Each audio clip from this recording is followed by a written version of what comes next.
President Taft is Stuck in the Bath by Mac Barnett, illustrated by Chris Van Dusen. President Taft is stuck in the bath. William Howard Taft was the 27th President of the United States. He busted monopolies, instituted the federal income tax, and became the only president to also serve as Chief Justice of the Supreme Court. But today, President Taft is stuck in his bathtub. "Blast," said Taft, "this could be bad."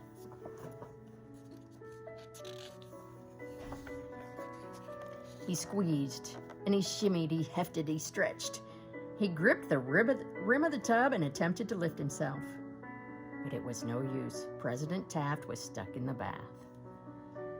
Taft took a deep breath and tugged his mustache. "Think, Taft. What? Use that big noggin and cook up a plan." 2 hours passed. The water got cold, and President Taft was still stuck in the bath. "I hope," said Taft, "that nobody notices I am missing." Someone knocked at the door. "Double blast," said Taft. "Blast and drat." "Willie." Oh dear, it was Taft's wife, the First Lady of the United States of America.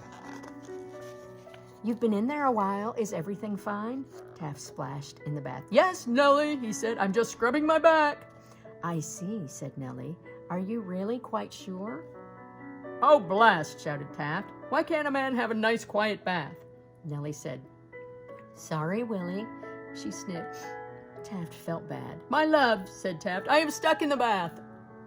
"So you are," said Nellie. She thought, well, perhaps.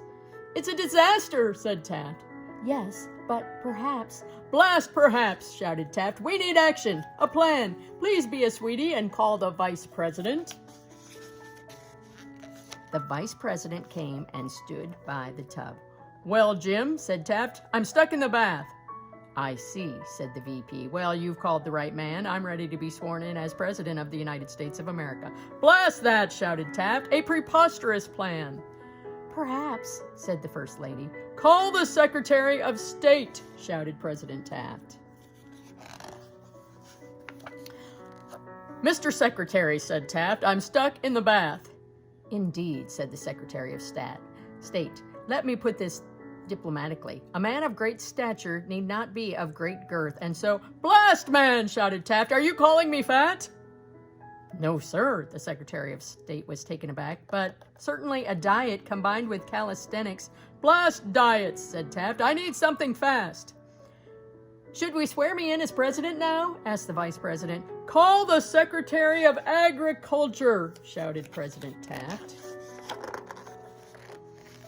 "Mr. Secretary," said Taft, "I am stuck in the bath." Said the secretary. "A huge vat of butter should do the trick. We'll have 50 farmers milk 50 cows, and if Congress spends the night churning, we should have enough. We'll grease up your sides and the sides of the tub, and then it will be easy. You'll slide right out." "Blast butter," said Taft. "As soon as I'm out, I'll just need a bath." "Perhaps," said the First Lady. "Call the Secretary of War," said President Taft.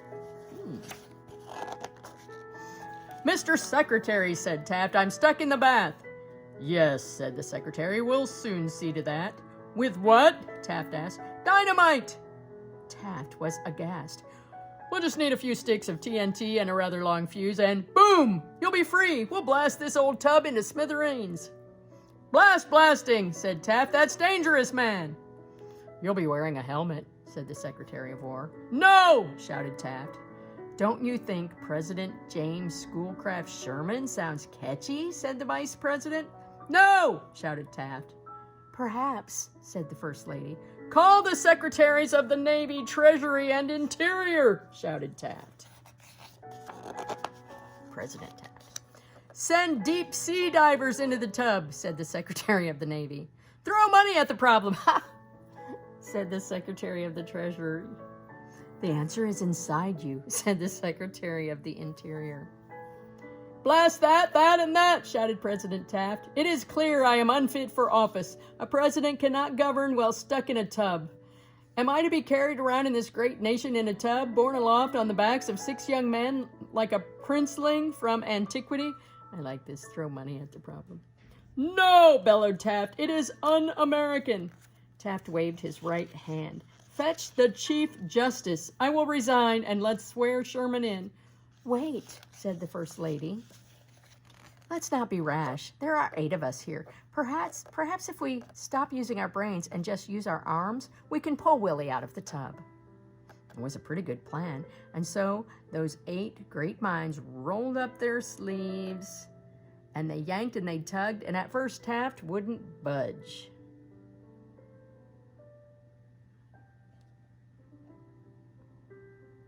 But then came a squeak, a slap, a snap, and just like that, President Taft flew from the bath. Don't look. There were many glad cries, and Taft kissed his wife. A celebration ensued, and someone called in a band. There was dancing and snacks, and the Secretary of State raised his glass. A toast, he said, to President Taft. Worry not, great man. 100 years hence, no one will recall that you were stuck in the bath. Our grandchildren's grandchildren will read of your many great feats, and the crowd broke into applause. Speech, speech, they all said. The band stopped. Taft cleared his throat. The others were rapt. Would someone please hand me a robe? He asked, and that's that. Author's note. Taft's White House tub, custom built for the president by J.L. Mott, Ironworks of Trenton, New Jersey. 4 men sit in the tub, and there looks to be room for at least 2 more. Some people say President Taft got stuck in his bath on March 4th, 1909, his inauguration day, and others say it happened later in his term. Depending on who's talking, it took 2 men to pry out the president, or 4 men plus a gallon of loblolly, which is butter mixed with lobster liver. Of course, many say Taft never got stuck at all. What follows is what we know for certain. On August 5th, 1910, President Taft denied ever commissioning a special Taft-sized tub. We had no special bathtubs made for any executive of any particular size. He was lying. When Taft took office, he said he had the White House bathtub removed and replaced with a tub that was 7 feet long and 3.5 feet wide, which for size and white porcelain beauty probably has no rival in the United States. And in 1909, according to Minnesota newspaper The War and Sheaf, Taft had a tub with pond-like dimensions installed for himself on a battleship, the USS North Carolina. And in 1910, Taft had a giant tub put on his private yacht, the Mayflower, and later moved it to another battleship, the USS Arkansas. Was this tub the same one from the North Carolina, or a third custom job? This is one of history's great bathtub-related mysteries. At least one more huge tub, 8 feet by 4 feet, was commissioned in 1913 for the President's suite at the Hotel Taft, where he moved after leaving office. And on June 19, 1915, 2 years after Taft lost his re-election to bid to Woodrow Wilson, the New York Tribune ran a front-page story headlined, Taft's Displacement Floods Bathtub at Hotel Cape May. According to the article, when the former president entered the bath, the water overflowed and trickled down on the heads and guests in the dining room. And according to the paper, as Taft boarded his train the next day, he glanced at the ocean and said, I'll get a piece of that fenced in someday. And then I venture to say there won't be any overflow. But no newspapers, letters, or diaries confirm that Taft ever lodged himself in the White House tub. So, did President Taft actually get stuck in the bath? Maybe. Maybe not. But more than a century later, this is the story we're telling. And to people like me, that's all that matters.